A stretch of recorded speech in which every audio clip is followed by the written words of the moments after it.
Within this journey, there are two powerful words that serve as anchors to this transformative state: now and here. These words are more than just a mantra.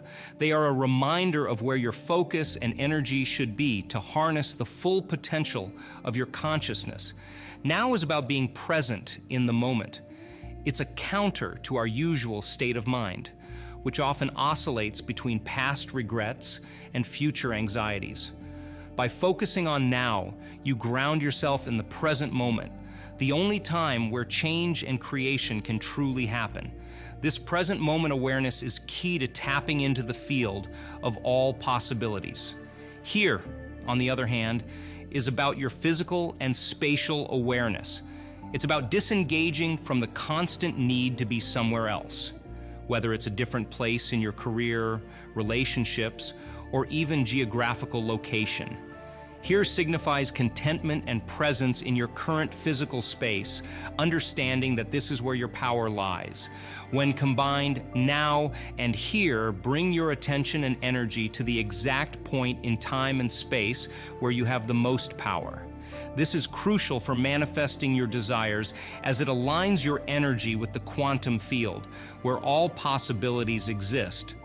Creating from the quantum field is a radically different approach compared to the traditional way of manifesting desires. In the quantum field, your creation is not limited by physical constraints or the linear progression of time. Here, it's about aligning your energy and intention with the reality you want to manifest. When you're in the state of pure consciousness, focused on now and here, you become a conduit for the quantum field's infinite possibilities. In this field, everything is interconnected, and your consciousness has the power to influence and manifest different realities. This process is not about forcing or controlling outcomes. It's about setting a clear intention, a vision of what you want to manifest, and then aligning your emotional state with that intention. This alignment creates a vibrational match between your energy and the desired reality, setting the stage for its manifestation. It's important to understand that this creation process is not instant. It requires consistent practice and a deep belief in the power of your consciousness. The quantum field responds to your energy and intention, and by maintaining a state of alignment, you draw your desired reality toward you. The key to effective manifestation is combining a clear intention with an elevated emotion. Your intention is like a blueprint, a detailed plan of what you wish to manifest. But intention alone is not enough. It needs to be fueled by emotion. And not just any emotion, but elevated emotions like love, joy, gratitude, and inspiration. These elevated emotions act as a powerful engine that propels your intentions into the quantum field. They raise your vibrational frequency, bringing it in line with the frequency of your desired reality. This is where the magic happens. When your intention and emotion are in harmony, you create a vibrational match with your desired outcome. This process requires a deep understanding of your true desires and the emotions that resonate with them. It's not just about wanting something on a surface level. It's about feeling the joy, gratitude, and love of having that desire fulfilled. When you can authentically experience these emotions in the present moment, you're effectively signaling to the quantum field that this reality already exists for you. Think of consciousness not just as a part of you, but as the very essence of who you are. It's the driver behind every thought, every emotion, and every experience you have.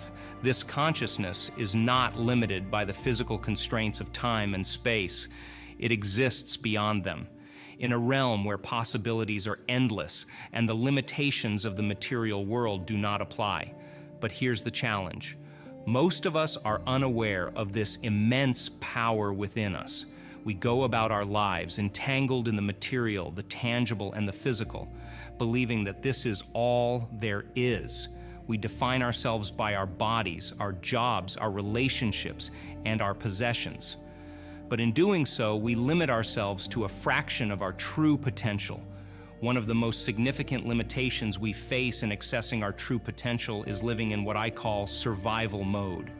Survival mode is a state where our primary focus is on the physical aspects of our existence, the fight for resources, the competition for status, the struggle against challenges.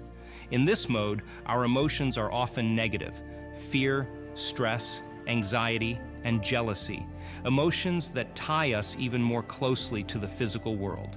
When we live in survival mode, our perspective is narrowed. We see the world as a battleground where we must fight for everything we get. We become addicted to these negative emotions. They fuel our actions and reactions. We rush through life, believing that by moving faster, pushing harder, and controlling more, we can change our circumstances.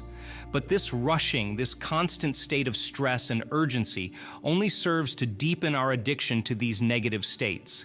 It's important to understand that these emotions, fear, stress, anxiety, they are all rooted in the physical.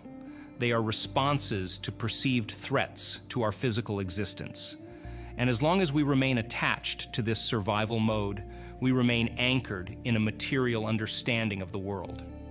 This attachment not only limits our ability to manifest our desires, but also keeps us trapped in a cycle of negativity and limitation. So how do we break free from this cycle? The answer lies in shifting our perspective from matter to what I call the field.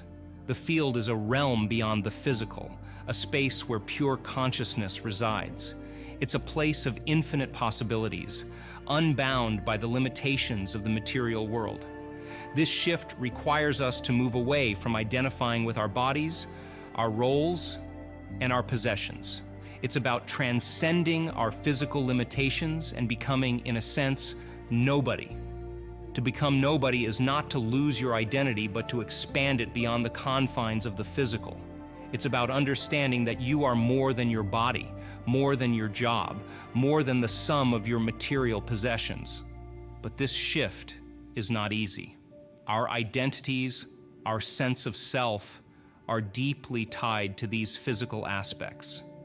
We've spent our entire lives building these identities, reinforcing them through our actions, our thoughts, and our interactions with others.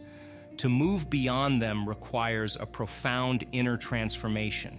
It involves detaching not just from physical things, but from the emotions and beliefs that keep us tied to the material world. This detachment doesn't mean neglecting your body or your responsibilities. Rather, it's about shifting your focus and understanding that these physical aspects are not the entirety of your existence. It's about recognizing that there is a deeper, more profound aspect of your being that is waiting to be explored.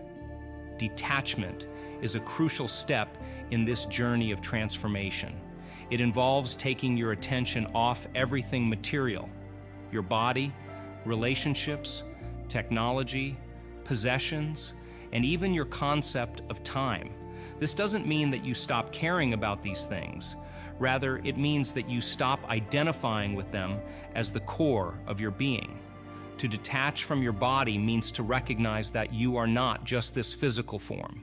Your body is a vessel, a temporary home for your consciousness, but it is not who you are. To detach from relationships means to understand that while they are important, they do not define you.